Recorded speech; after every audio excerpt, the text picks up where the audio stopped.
ജനങ്ങൾക്കൊപ്പം.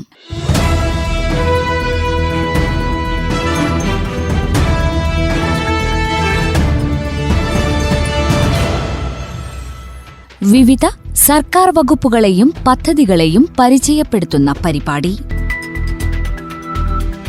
നിർവഹണം ജോബിഷ് ജോസ്.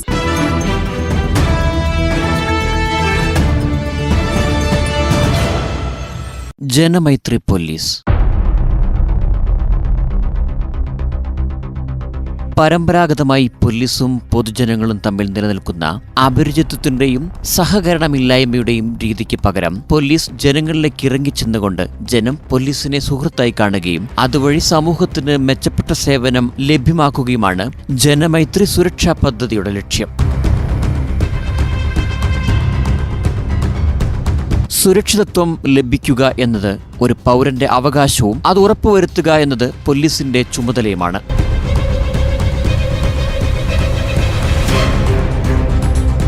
ഒരു പ്രദേശത്തെ ജനങ്ങളുടെ സുരക്ഷിതമായ ജീവിതം ഉറപ്പുവരുത്തുവാൻ നിയോഗിക്കപ്പെട്ടവരാണ് ആ പ്രദേശത്ത് ജോലി ചെയ്യുന്ന പോലീസ് ഉദ്യോഗസ്ഥർ.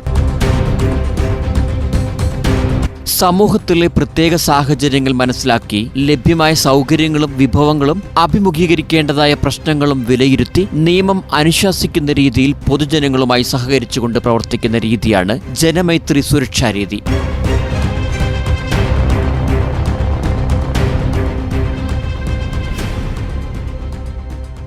ജനങ്ങൾക്കൊപ്പം എന്ന പരിപാടിയുടെ ഈ അധ്യായത്തിൽ ജനമൈത്രി പോലീസിന്റെ സേവനങ്ങളെയും പദ്ധതികളെയും കുറിച്ച് കേൾക്കാം.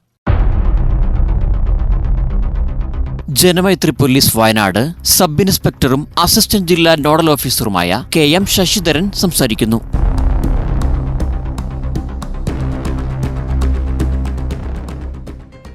നമസ്കാരം. എൻ്റെ പേര് ശശിധരൻ. ഞാൻ പോലീസ് ഡിപ്പാർട്ട്മെന്റിൽ സബ് ഇൻസ്പെക്ടറായി ജോലി ചെയ്ത് വരുന്നു. അതിൻ്റെ കൂടെ ജനമൈത്രി പോലീസിന്റെ വയനാട് ജില്ലാ അസിസ്റ്റന്റ് നോഡൽ ഓഫീസറായി ചുമതല നിർവഹിച്ചു വരുന്നുണ്ട്. എന്താണ് ഈ ജനമൈത്രി പോലീസ് സംവിധാനം? പോലീസിന്റെ ശരിയായ രീതിയിലുള്ള പരിപാലനം അല്ലെങ്കിൽ സഹായം കിട്ടുന്ന രീതിയിൽ പോലീസിന്റെ പ്രവർത്തനങ്ങൾ മാറ്റിയെടുക്കുന്നതിന് വേണ്ടി ഉള്ള പ്രവർത്തനത്തിന്റെ ഭാഗമായാണ് ജനമൈത്രി പോലീസ് പ്രവർത്തനം ആരംഭിച്ചത്. അതുപോലെ തന്നെ പഴയ കാലഘട്ടങ്ങളിൽ ഭരണകൂടത്തിന്റെ മുഖമായി അല്ലെങ്കിൽ അടിച്ചമർത്തലിന്റെ ഭാഗമായി പോലീസ് സേന മാറിയിരുന്ന കാലഘട്ടമായിരുന്നു. അത്തരം സന്ദർഭങ്ങളിൽ പോലീസിന് വളരെ വലിയ ഭീകരമായ മുഖമായിരുന്നു നമ്മുടെ നാട്ടിലുണ്ടായിരുന്നത്. അതുകൊണ്ട് തന്നെ പൊതുസമൂഹം വളരെ ഭീതിയോടുകൂടിയാണ് പോലീസിനെ കണ്ടിരുന്നത്. പോലീസിന്റെ അടിച്ചമർത്തൽ നയങ്ങൾ തന്നെ ശരിയായ രീതിയിൽ നല്ലവരായ ജനങ്ങൾക്ക് ഭയം കൂടാതെ പോലീസ് സ്റ്റേഷനിൽ പോകുവാനോ പരാതികൾ പറയുവാനോ കഴിയാത്ത സാഹചര്യം ഉണ്ടായിരുന്ന ഒരു കാലഘട്ടം നിലനിന്നിരുന്നു. അത്തരം സന്ദർഭങ്ങളിൽ പോലീസിന് ശരിയായ രീതിയിൽ നീതി നിർവഹണം നടത്തുന്നതിന് നമ്മുടെ സമൂഹത്തിൻ്റെ സഹായം ശരിയായ രീതിയിൽ കിട്ടാത്ത ഒരു അവസ്ഥയും ഉണ്ടായിരുന്നു. ഏതായാലും ജനമൈത്രി പോലീസ് സംവിധാനം അല്ലെങ്കിൽ കമ്മ്യൂണിറ്റി പോലീസ് സംവിധാനം നിലവിൽ വന്നതിന് ശേഷം ശരിയായ രീതിയിൽ തന്നെ ഇത്തരം പ്രവർത്തനങ്ങൾ ജനങ്ങളുടെ ഇടയിലേക്ക് ഇറങ്ങിച്ചെന്നുകൊണ്ട് ജനങ്ങളുടെ പോലീസിനോടുള്ള ബന്ധങ്ങൾ മാറ്റിയെടുത്തുകൊണ്ട് പരസ്പര സഹായത്തോടുകൂടി സ്നേഹത്തോടുകൂടി പരസ്പര ബഹുമാനത്തോടുകൂടി അതോടൊപ്പം തന്നെ നിയമത്തെ അറിഞ്ഞുകൊണ്ട് നിയമപരിപാലനം ശരിയായ രീതിയിൽ നടത്തിക്കൊണ്ടുപോകാൻ പോലീസിന് ഈ കാലഘട്ടത്തിൽ സാധിക്കുന്നുണ്ട്. എങ്ങനെയാണ് ജനമൈത്രി പോലീസ് പ്രവർത്തിക്കുന്നത്? ജനങ്ങളുമായിട്ടുള്ള ബന്ധം എങ്ങനെ അവർ രൂപപ്പെടുത്തിയെടുക്കുന്നു? ഞാൻ നേരത്തെ പറഞ്ഞതുപോലെ ഭയം കൂടാതെ നമ്മുടെ ജനങ്ങൾക്ക് പോലീസ് സ്റ്റേഷനുകളിലേക്ക് പ്രവേശിച്ചുകൊണ്ട് അവരുടെ പരാതികൾ പറയുവാനും അത് പരിഹരിച്ചു കിട്ടാനും ഉള്ള ശരിയായ രീതിയിലുള്ള ഒരു അവസ്ഥ ഉണ്ടാക്കിയെടുക്കുന്നതിനായി പോലീസ് ജനമൈത്രി പോലീസിലൂടെ പ്രവർത്തിക്കുന്നുണ്ട്. നമ്മുടെ സമൂഹം എന്ന് പറയുന്നത് പോലീസും ജനങ്ങളും പരസ്പര പൂരകങ്ങളായി പ്രവർത്തിക്കുന്ന ഒരു രീതിയിലേക്ക് നമ്മൾ മാറുമ്പോഴാണ് അത് ജനമൈത്രി പോലീസിൻ്റെ വിജയമായി മാറുന്നത്. ശരിയായ രീതിയിലുള്ള നിയമപരിപാലനം നമുക്ക് നടത്തിക്കൊണ്ടുപോകാൻ സാധിക്കുന്നത് നിയമം അറിയുന്ന ഒരു സമൂഹം ഉണ്ടാക്കിയെടുക്കുന്നതിലൂടെയാണ്. നിയമത്തെക്കുറിച്ചുള്ള അറിവ് ജനങ്ങൾക്ക് ഉണ്ടാക്കിയെടുക്കുക, അതോടൊപ്പം തന്നെ നിയമം അനുസരിക്കുന്ന ഒരു സമൂഹവുമായി നമ്മുടെ സമൂഹത്തെ മാറ്റിയെടുക്കുക, ഇതെല്ലാം ഈ പ്രവർത്തനത്തിൻ്റെ ഭാഗമായി പോലീസ് ചെയ്യുന്നതാണ്. കൂടാതെ പോലീസ് എന്ന സംവിധാനം അകറ്റി നിർത്തപ്പെടേണ്ടതല്ല, നമ്മുടെ സുരക്ഷയ്ക്ക് വേണ്ടിയുള്ള പ്രധാനപ്പെട്ട ഒരു കർത്തവ്യ സേനയാണെന്ന ബോധ്യം ജനങ്ങൾക്കുണ്ടാവുകയും അത്തരത്തിലുള്ള രീതിയിൽ സാധാരണക്കാരായ ആളുകൾക്ക് പോലീസുമായി ഇടപഴകാനും ഊഷ്മളമായ ബന്ധമുണ്ടാക്കിയെടുക്കാനും ഈ ജനമൈത്രി പോലീസിൻ്റെ പ്രവർത്തനത്തിലൂടെ സാധിച്ചിട്ടുണ്ട്. എല്ലാ പോലീസ് സ്റ്റേഷനുകളും ജനമൈത്രി പോലീസ് സംവിധാനങ്ങളുണ്ടോ, അല്ലെങ്കിൽ ജനമൈത്രി പോലീസും സാധാരണ പോലീസ് സ്റ്റേഷനും തമ്മിലെ വ്യത്യാസങ്ങൾ എന്തൊക്കെയാണ്? ജനമൈത്രി പോലീസിന്റെ ചരിത്രം കേരളത്തിൽ 2008 മാർച്ച് മാസത്തിലാണ് ജനമൈത്രി പോലീസ് സംവിധാനം കേരളത്തിൽ ആരംഭിച്ചിട്ടുള്ളത്. ശ്രീ കോടിയേരി ബാലകൃഷ്ണൻ അവർകൾ ആഭ്യന്തര വകുപ്പ് മന്ത്രിയായിരുന്ന ഘട്ടത്തിലാണ് ജനമൈത്രി പോലീസ് സംവിധാനം കേരളത്തിൽ ആരംഭിച്ചിട്ടുള്ളത്. അന്ന് തുടക്കത്തിൽ വളരെ കുറച്ച് പോലീസ് സ്റ്റേഷനുകളിൽ മാത്രമാണ് ജനമൈത്രി പോലീസ് സംവിധാനം അല്ലെങ്കിൽ ജനമൈത്രി സുരക്ഷാ പദ്ധതി ആരംഭിച്ചത്. അതിനുശേഷം ഘട്ടം ഘട്ടമായി കൂടുതൽ സ്റ്റേഷനുകളിലേക്ക് അത് വ്യാപിപ്പിക്കുകയും ഇപ്പോൾ കേരളത്തിലെ എല്ലാ പോലീസ് സ്റ്റേഷനുകളിലും ജനമൈത്രി പോലീസ് സംവിധാനം പ്രവർത്തിച്ചു വരുന്നുമുണ്ട്. സാധാരണ ചില ആളുകളെങ്കിലും തമാശയ്ക്ക് പറയാറുണ്ട്, പോലീസ് സ്റ്റേഷനിലേക്ക് ചെല്ലുമ്പോൾ ആദ്യം നടയടി ഉണ്ടാവും, അതിനുശേഷമാണ് നമ്മുടെ കാര്യങ്ങളൊക്കെ നമ്മൾ അവതരിപ്പിക്കേണ്ടത് അല്ലെങ്കിൽ അവരുടെ ഭാഗം അവർ പറയുന്നതെന്ന്. ഇത് തമാശ രൂപത്തിലാണ് പറയുന്നതെങ്കിലും കഴിഞ്ഞ കാലഘട്ടത്തെ ഓർമ്മിപ്പിക്കുന്ന തരത്തിലുള്ള ഒരു തമാശ തന്നെയാണ്. യഥാർത്ഥത്തിൽ ഈ ഒരു സ്ഥിതിക്ക് മാറ്റം വന്നിട്ടുണ്ട്. ചിരിച്ചുകൊണ്ട് ഇടപഴകുന്ന പോലീസുകാര്, നമ്മളെ സഹായിക്കാൻ തയ്യാറായി നിൽക്കുന്ന പോലീസുകാര്, ഇതാണ് യഥാർത്ഥത്തിൽ ജനമൈത്രി പോലീസ്. പഴയ കാലത്തെ പോലീസിന് പല പേരുകളും ഉണ്ടായിരുന്നു. വേഷത്തിൽ, ഭാവത്തിൽ, സ്വഭാവത്തിൽ, മറ്റു കാര്യങ്ങളിലൊക്കെ പോലീസ് ഒരു ഭീകര രൂപം തന്നെയായിരുന്നു പഴയ കാലങ്ങളിൽ. പ്രത്യേകിച്ച് ബ്രിട്ടീഷ് ഭരണകാലഘട്ടത്തിന്റെ അവശിഷ്ടമായ രീതിയിൽ പോലീസ് പ്രവർത്തിച്ച് ഒരു അടിച്ചമർത്തൽ നയം തന്നെയാണ് പോലീസ് തുടർന്നു വന്നിരുന്നത്. അതിൽ നിന്ന് വ്യത്യസ്തമായി പുതിയ കാലഘട്ടത്തിൽ പോലീസ് ജനങ്ങളുടെ സേവകരായി പ്രവർത്തിക്കുന്ന ആളുകളായിട്ടാണ് മാറുന്നത്. അതിന്റെ പ്രവർത്തനം എന്ന് പറഞ്ഞാൽ 24 മണിക്കൂറും തുറന്നിട്ട പ്രവർത്തിക്കുന്ന ഒരു സർക്കാർ സംവിധാനമാണ്, ഓഫീസാണ് പോലീസ് സ്റ്റേഷനുകൾ എന്ന് പറയുന്നത്. ഏത് സമയത്തും പോലീസ് സ്റ്റേഷനുകളിലേക്ക് ജനങ്ങൾക്ക് പരാതിയുമായോ അല്ലാതെയോ ഒക്കെ കയറി ചെല്ലാവുന്നതാണ്. അപ്പോൾ നമ്മുടെ സാധാരണ രീതിയിൽ നമുക്കൊക്കെ പല പ്രശ്നങ്ങളുണ്ടാവും, പല പരാതികളുണ്ടാവും. ഏത് സാധാരണക്കാരനും വലിപ്പ ചെറുപ്പമില്ലാതെ, ഉയർന്നവനോ വലിയവനോ അല്ലെങ്കിൽ താഴ്ന്നവനോ ഒന്നും താഴേക്കിടയിലുള്ള ആളുകളെ ഒന്നും വ്യത്യാസമില്ലാതെ ആർക്ക് വേണമെങ്കിലും എപ്പോൾ വേണമെങ്കിലും കയറി ചെല്ലാവുന്ന ഒരു ഇടമായി പോലീസ് സ്റ്റേഷൻ മാറിയിട്ടുണ്ട്. അവിടെ ചെല്ലുന്ന സമയത്ത് അവിടുത്തെ പോലീസ് ഉദ്യോഗസ്ഥർ ഏറ്റവും മൈത്രിയോടുകൂടി, ഏറ്റവും സ്നേഹത്തോടുകൂടി അവരുടെ കാര്യങ്ങൾ ചോദിച്ചറിഞ്ഞുകൊണ്ട് പ്രവർത്തിക്കുന്ന രീതിയാണ് പുതിയ കാലഘട്ടത്തിലുള്ളത്. അതുകൊണ്ട് തന്നെ പോലീസ് സ്റ്റേഷനിൽ പോകുന്ന ആളുകൾക്ക് അവരുടെ സേവനം, പോലീസിൻ്റെ സേവനം കൃത്യമായി ലഭിക്കുന്നില്ലെങ്കിൽ പരാതിപ്പെടാനുള്ള സംവിധാനങ്ങളുണ്ട്. അവിടെ നിന്ന് തന്നെ കൃത്യമായ നടപടികൾ ഉണ്ടാക്കിയെടുക്കാനുള്ള സംവിധാനം ഇപ്പോഴും നിലനിൽക്കുന്നുണ്ട്. ജനമൈത്രി പോലീസിന്റെ ഒരു ഘടന എങ്ങനെയുള്ളതാണ്, അല്ലെങ്കിൽ സ്ട്രക്ചർ എങ്ങനെയാണ്? ജനമൈത്രി പോലീസ് സംവിധാനം എന്ന് പറയുന്നത്, അതിൻ്റെ ഒരു ഘടന എന്ന് പറയുന്നത് ജനമൈത്രി പോലീസ് പ്രവർത്തിച്ചു വരുന്ന പോലീസ് സ്റ്റേഷനുകളിലാണ്. ജനമൈത്രി പോലീസ് സ്റ്റേഷൻ അടിസ്ഥാന ഘടകം എന്ന് പറയുന്നത് പോലീസ് സ്റ്റേഷനുകളാണ്. പോലീസ് സ്റ്റേഷനിൽ ജനമൈത്രി ബീറ്റ് ഓഫീസർമാരുണ്ട്. ആ ബീറ്റ് ഓഫീസർമാരാണ് സാധാരണ രീതിയിൽ ജനങ്ങളുടെ ഇടയിലേക്ക് ഇറങ്ങിച്ചെന്നുകൊണ്ട് ബീറ്റ് നടത്തിക്കൊണ്ട് പ്രവർത്തിക്കുന്ന ആളുകൾ ജനമൈത്രി ബീറ്റ് ഓഫീസർമാരാണ്. ആ ബീറ്റ് ഓഫീസർമാർ എന്ന് പറയുന്നത് എല്ലാ മേഖലയിലുള്ള ആളുകൾ, സമൂഹത്തിലെ എല്ലാ മേഖലയിലുള്ള ആളുകളെ ബന്ധപ്പെട്ടുകൊണ്ട് എല്ലാ സ്ഥലങ്ങളിലും വീടുകളിലൊക്കെ ഗൃഹസന്ദർശനം ഉൾപ്പെടെ നടത്തിക്കൊണ്ട് തന്നെ പ്രവർത്തനം നടത്തുന്നു.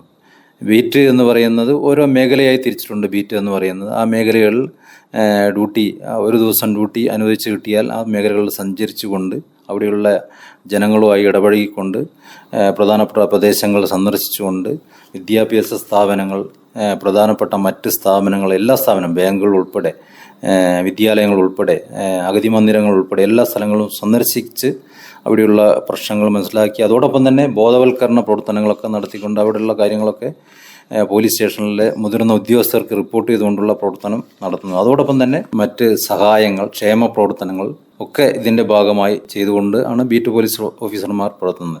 അതോടൊപ്പം തന്നെ പോലീസ് സ്റ്റേഷനിൽ ഒരു കമ്മ്യൂണിറ്റി റിലേഷൻ ഓഫീസർ ഉണ്ട് ഇതിൻ്റെ ഭാഗമായിട്ട്. അതിന് മുകളിൽ SHO ആണ് ഉള്ളത്. SHOയുടെ നേതൃത്വത്തിൽ ഒരു ജനമൈത്രി സുരക്ഷാ സമിതി പോലീസ് സ്റ്റേഷനിൽ നിലവിലുണ്ട്.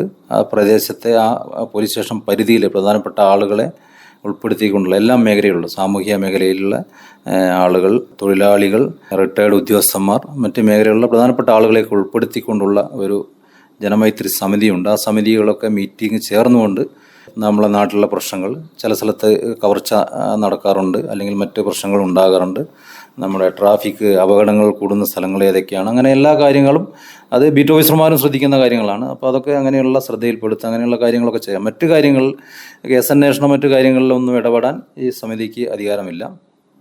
അതോടൊപ്പം തന്നെ ആ സമിതി കൃത്യമായി 2 വർഷം കൂടുമ്പോൾ പുനർനിയമനം നടത്തേണ്ട ഒരു സമിതിയാണ്. അതുപോലെ തന്നെ ജില്ലാ തലത്തിലും ജില്ലാ തലത്തിലും ഒരു ഇതുപോലുള്ളൊരു ജാഗ്രതാ സമിതി ഉണ്ട്. അതോടൊപ്പം തന്നെ ബീറ്റ് ഓഫീസർമാരുടെ കാര്യത്തിൽ നമ്മുടെ വാർഡ് തലത്തിലും ജാഗ്രതാ സമിതികളൊക്കെ രൂപീകരിക്കേണ്ട പല രീതിയിലുള്ള ജനമൈത്രി സമിതികൾ, ജാഗ്രതാ സമിതികളൊക്കെ രൂപീകരിച്ച് കാര്യങ്ങളൊക്കെ ചെയ്യുന്ന രീതിയിലാണ് ബീറ്റ് ഓഫീസർമാർ പ്രവർത്തിക്കുന്നത്. അതോടൊപ്പം തന്നെ ബീറ്റ് ഓഫീസർമാർ ചെയ്യേണ്ട കാര്യങ്ങൾ നിരവധിയാണ്. അവർ ചെയ്യേണ്ടാത്ത കാര്യങ്ങളുണ്ട്. അതിലൊക്കെ എല്ലാ നിർദ്ദേശങ്ങളും പോലീസ് സ്റ്റേഷനിലെ മുതിർന്ന ഉദ്യോഗസ്ഥന്മാർ നൽകുന്നതാണ്. അതനുസരിച്ചുള്ള പ്രവർത്തനങ്ങളാണ് അവർ നടത്തി വരുന്നത്. അതോടൊപ്പം തന്നെ പോലീസ് സ്റ്റേഷനിലെ ജനമൈത്രി പ്രവർത്തനങ്ങൾ പോലീസ് സ്റ്റേഷൻ SHO ആണ് കൺട്രോൾ ചെയ്യുന്നത്. അതോടൊപ്പം തന്നെ ജില്ലാ തലത്തിൽ ഇതിനൊരു ഡിസ്ട്രിക്ട് നോഡൽ ഓഫീസറുണ്ട്, കീഴിൽ ഒരു അസിസ്റ്റന്റ് ഡിസ്ട്രിക്ട് നോഡൽ ഓഫീസറുണ്ട്. അവരുടെ കീഴിലാണ് ഈ ജില്ലയിലെ പ്രവർത്തനങ്ങൾ മൊത്തത്തിൽ ഏകോപിപ്പിക്കുന്ന പ്രവർത്തനങ്ങൾ നടത്താറുള്ളത്. അതോടൊപ്പം തന്നെ നിർദ്ദേശങ്ങളും അതോടൊപ്പം തന്നെ ബീറ്റ് ഓഫീസർമാർക്കുള്ള ട്രെയിനിങ്ങും ജനമൈത്രി സമിതി അംഗങ്ങൾക്കുള്ള ട്രെയിനിങ്ങും ജില്ലാതലത്തിലുള്ള ബോധവൽക്കരണ പ്രവർത്തനങ്ങളൊക്കെ കോർഡിനേറ്റ് ചെയ്യുന്നത് ജില്ലാ തലത്തിലാണ്. ജനമൈത്രി പോലീസ് ജനങ്ങളിലേക്ക് ഇറങ്ങിച്ചെന്ന് ഒരുപാട് പദ്ധതികൾ, മാതൃകാ പദ്ധതികൾ നടത്തുന്നതായി കാണാം. ഏതൊക്കെ തരത്തിലുള്ള പദ്ധതികളാണ് ഇത്തരത്തിൽ നടത്താറുള്ളത്? വയനാട് ജില്ലയെ സംബന്ധിച്ചിടത്തോളം ഏറ്റവും പ്രധാനപ്പെട്ട ഒരു പ്രത്യേകത എന്ന് പറയുന്നത് ആദിവാസി ഗോത്ര സമൂഹം ഏറ്റവും തിങ്ങിപ്പാർക്കുന്ന ഒരു ജില്ലയാണ്. ആ പ്രത്യേകത നിലനിൽക്കുമ്പോൾ തന്നെ ജനമൈത്രി പോലീസ് എന്നുള്ള രീതിയിൽ വലിയ പ്രവർത്തനങ്ങൾ ഈ മേഖലയിൽ നടത്താൻ ജനമൈത്രി പോലീസിന് സാധിച്ചിട്ടുണ്ട്. അത് ജില്ലാ തലത്തിലും അതോടൊപ്പം തന്നെ പോലീസ് സ്റ്റേഷൻ തലത്തിലും നിരവധിയായ പ്രവർത്തനങ്ങൾ ജനമൈത്രി പോലീസ് നടത്തിയിട്ടുണ്ട്. പ്രത്യേകിച്ച് നമുക്കറിയാം, നമുക്ക് ഒരുപാട് നിയമങ്ങളുണ്ട്. ആ നിയമങ്ങൾ അറിയുന്ന ഒരു സമൂഹത്തെ ഉയർത്തിക്കൊണ്ടുവരാൻ ജനമൈത്രി പോലീസിന് സാധിക്കുന്നുണ്ട്. അതിൻ്റെ ഭാഗമായി നിയമബോധവൽക്കരണ പ്രവർത്തനങ്ങൾ വളരെ നല്ല രീതിയിൽ ജില്ലയിൽ ഒട്ടാകെ നടത്തി വരുന്നുണ്ട്. അതോടൊപ്പം തന്നെ നിയമബോധവൽക്കരണ പ്രവർത്തനങ്ങളുടെ കൂടെ മറ്റ് ക്ഷേമ പ്രവർത്തനങ്ങൾ, ഒരുപാട് കാര്യങ്ങൾ. ക്ഷേമ പ്രവർത്തനങ്ങൾ എന്ന് പറയുന്നത് നമുക്ക് ചിലപ്പോൾ നമുക്കറിയാം, ദുരന്തങ്ങൾ ഉണ്ടാകുന്ന സമയത്ത് 2018 ഉൾപ്പെടെയുള്ള വലിയ ദുരന്തങ്ങൾ, നമ്മുടെ കാലവർഷക്കെടുതികളൊക്കെ ഉണ്ടായി, ഉരുൾപൊട്ടലൊക്കെ ഉണ്ടായ സമയത്ത് നടത്തിയ പ്രവർത്തനങ്ങൾ, സുഗന്ധഗിരി മേഖലയിലൊക്കെ പാലം ഒലിച്ചുപോയ ആദിവാസി മേഖലകളിലുള്ള പാലങ്ങളൊക്കെ തകർന്നു പോയപ്പോൾ താൽക്കാലിക പാലങ്ങൾ പെട്ടെന്ന് തന്നെ ജനങ്ങളുടെ സഹകരണത്തോട് ജനമൈത്രി പോലീസിന്റെ നേതൃത്വത്തിൽ 3ഓളം പാലങ്ങൾ നിർമ്മിക്കാൻ സാധിച്ചു. അതോടൊപ്പം തന്നെ ക്ഷേമ പ്രവർത്തനങ്ങൾ ഉപരിയായി ജനങ്ങൾക്ക് ഏത് നിമിഷവും ബന്ധപ്പെടാൻ സാധിക്കുന്ന രീതിയിൽ പ്രവർത്തനങ്ങൾ ഒരുപാട് നടത്തുന്നുണ്ട്. ബോധവൽക്കരണ പ്രവർത്തനങ്ങൾ എന്ന് പറയുമ്പോൾ നമുക്കറിയാം, നമ്മുടെ സമൂഹത്തിൽ ഒരുപാട് ദുർബല വിഭാഗങ്ങളുണ്ട്. ട്രൈബൽ മേഖലയിലുള്ള ഒരുപാട് പ്രശ്നങ്ങളുണ്ട്. അതിൻ്റെ ഭാഗമായി തന്നെ ട്രൈബൽ ജനമൈത്രി എന്ന സംവിധാനം പോലീസിൻ്റെ കീഴിലുണ്ട്. ട്രൈബൽ ജനമൈത്രി പ്രവർത്തനത്തിൻ്റെ ഭാഗമായി നിരവധിയായ കാര്യങ്ങൾ പോലീസ് കൊണ്ടുവരുന്നുണ്ട്. അതോടൊപ്പം തന്നെ പ്രധാനപ്പെട്ട ഒരു വിഷയമാണ് സ്ത്രീ സുരക്ഷ. സ്ത്രീ സുരക്ഷാ മേഖലയിൽ പോലീസ് കൃത്യമായി ഒരുപാട് കാര്യങ്ങൾ ചെയ്യുന്നുണ്ട്.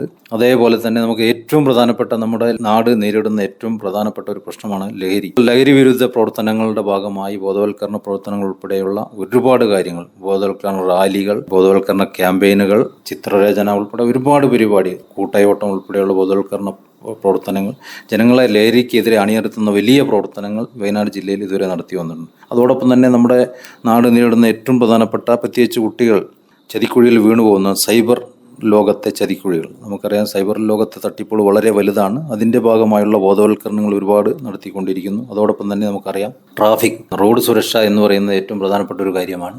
അതിൻ്റെ ഭാഗമായുള്ള ബോധവൽക്കരണ പ്രവർത്തനങ്ങൾ, റോഡ് അപകടങ്ങൾ കുറച്ച് കൊണ്ടുവരുന്നതിനും റോഡ് സുരക്ഷാ നിയമങ്ങൾ ഏറ്റവും താഴെത്തട്ട് കുട്ടികൾ മുതൽ മുതിർന്നവരെ എത്തിക്കുന്നതിന് വേണ്ടിയിട്ടുള്ള വലിയ പ്രവർത്തനങ്ങൾ പോലീസ് ചെയ്തുകൊണ്ടിരുന്നുണ്ട്. അതോടൊപ്പം തന്നെ നമ്മൾ ശ്രദ്ധിക്കാതെ പോകുന്ന ഒരു മേഖലയാണ് മുതിർന്ന പൗരന്മാരുടെ സുരക്ഷ അല്ലെങ്കിൽ വയോജന സുരക്ഷ. ഈ മേഖലയിൽ പോലീസിന് ഒരുപാട് കാര്യങ്ങൾ ചെയ്യുന്നുണ്ട്. അതിൻ്റെ ഭാഗമായി തന്നെ പോലീസ്, പ്രത്യേകിച്ചും എൻ്റെ വ്യക്തിപരമായ ഒരു അനുഭവം, കഴിഞ്ഞ 13 വർഷമായി ഞാൻ തന്നെ പോലീസിൻ്റെ ഭാഗമായി ഒരു വയോജന കൂട്ടായ്മ വൈത്തിരി പോലീസ് സ്റ്റേഷൻ പരിധിയിൽ പൊഴുതനയിൽ ഉണ്ടാക്കിയെടുക്കുകയും എല്ലാ മാസത്തിലും ആദ്യത്തെ ഞായറാഴ്ച മീറ്റിംഗ് നടക്കുകയും പോലീസ് ഉദ്യോഗസ്ഥർ എല്ലാ പരിപാടിയിലും പങ്കെടുക്കുന്ന, അവരുടെ പരാതികൾ കേൾക്കുകയും അതോടൊപ്പം തന്നെ കൾച്ചറൽ പ്രോഗ്രാം, പാട്ടുകൾ ഉൾപ്പെടെ പഴയകാല ഗാനങ്ങൾ ആലപിക്കുന്ന പല പരിപാടികളും നടത്തിക്കൊണ്ട് കഴിഞ്ഞ 13 വർഷമായി നടത്തിക്കൊണ്ടുവരുന്നുണ്ട്. അതുപോലെ തന്നെ ജില്ലയിലെ മറ്റ് സ്ഥലങ്ങളിലും ഇതേപോലെയുള്ള കൂട്ടായ്മകൾ പോലീസിന്റെ കീഴിലുണ്ട്, അല്ലാതെയുമുണ്ട്. ഇത്തരം പരിപാടികളിലൊക്കെ പങ്കെടുത്തുകൊണ്ട് വയോജന സുരക്ഷാ നിയമങ്ങളെക്കുറിച്ചും മറ്റ് കാര്യങ്ങളെക്കുറിച്ചും ഒക്കെ പോലീസിന് വയോജന സുരക്ഷയിൽ വലിയ പങ്കുണ്ട്. ആ പങ്കുകളെക്കുറിച്ചൊക്കെയുള്ള ബോധവൽക്കരണ പരിപാടികൾ നടത്താറുണ്ട്.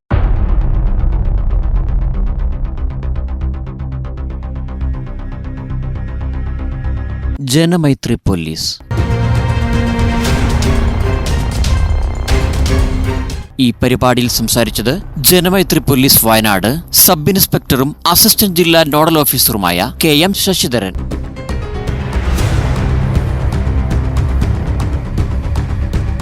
ഈ പരിപാടിയുടെ അടുത്ത ഭാഗം നാളെ ഇതേ സമയം കേൾക്കാം.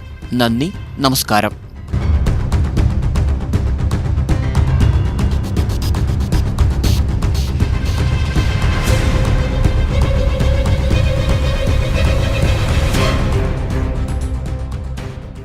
ജനങ്ങൾക്കൊപ്പം